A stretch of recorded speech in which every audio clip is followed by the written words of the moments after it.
پخوا به چې کوم دنو کوم سړی به مالدار شو سرجین وي د هغه به دا وختونو گنجې به شو. نو والد صاحب راته قصه کوله چې اوس د غریبانو هم گنجان کېږي چې دا څنګه چل دی، دا به د خانې نه ښه وه. اوس غریب سړی هم گنجې دی او مالداره خو دی گنجې.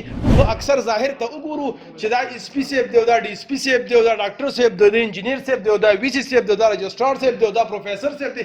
دوی خو مزې کې زه به هم جوړ مزې کوم چې زه دا کار ولې کوم، یعنې زه پروفیسر ډاکټر انجینیر ولې جوړېږم چې ولې موږ ته معلومه وي. د خدای دپاره پښتنو سانونه وپېژنئ، ستاسو دپاره خو به ځان له پیغمبر نه راځي. زموږ په دې جامو وګورئ نه دوکه کېږئ، لباسي خندا ده، جړېدل د دې نه ډېر ښه دي. پوه شوې که نه؟ نو د اکثر تاسو په دې جامو دوکه شوې چې زه هم جي سیکټري صاحب جوړېږم. دوی خو به ډېرې مزې کوي او چې سیکټري صاحب زړه حال تپوس وکړي نو زړه جاړي کله کله، کېدای شي زړه ونه جاړي خو بعضې خلک جاړي ډېر زیات. نو په ظاهر لباس به د چا نه ځې، په ظاهر لباس د چا چې دوکه نه شي، منځ یې ګوره چې چغزي دی که مټاق. نو مونږ خو اکثر ظاهر ته وګورو چې دا اس پي صاحب دی او دا ډي اس پي صاحب دی او دا ډاکټر صاحب دی، دا انجینیر صاحب دی او دا وي سي صاحب دی او دا رجسټرار صاحب دی او دا پروفیسر صاحب دی.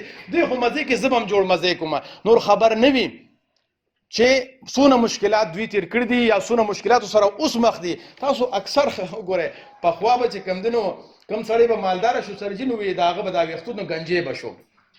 نو والد صاحب راته قصه کوله چې اوس د غریبانو هم گنجان کېږي چې دا څنګه چل دی، دا به د خانې نه ښه وه. اوس غریب سړی هم گنجې دی او مالداره خو دی گنجې.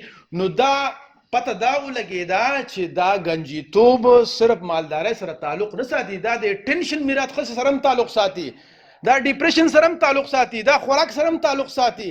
نو نن سبا چې کوم سړی د پوزې نیسي ساه خېږي، هر سړی په ټینشن کې دی. د هغې ریزن دا دی چې مونږ ژوند ته تابع نه ده کړې او مونږ ژوند کې یو پلانینګ نه ده کړې.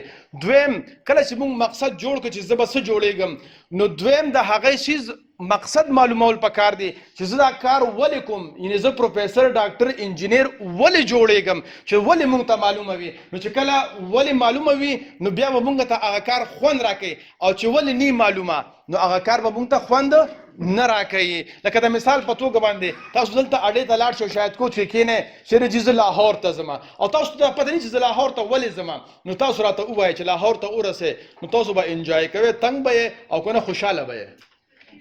تنګ به یې که نه، او چې نه دې نه مخکې نه مطابع کړي جامې او سوټه او هر یو څیز برابر کړي وي، بیا هم ټکټ اخیستی او بیا ځې، نو بیا به نسبتا ریلیکس یې. نو دویم د خپل ویژن نه وروسته به مقصد معلوموي چې زه دا ویژن ولې حاصلول غواړم، زه دا کار ولې کول غواړم. د خدای دپاره پښتنو سانونه وپېژنئ، ستاسو دپاره خو به ځان له پیغمبر نه راځي.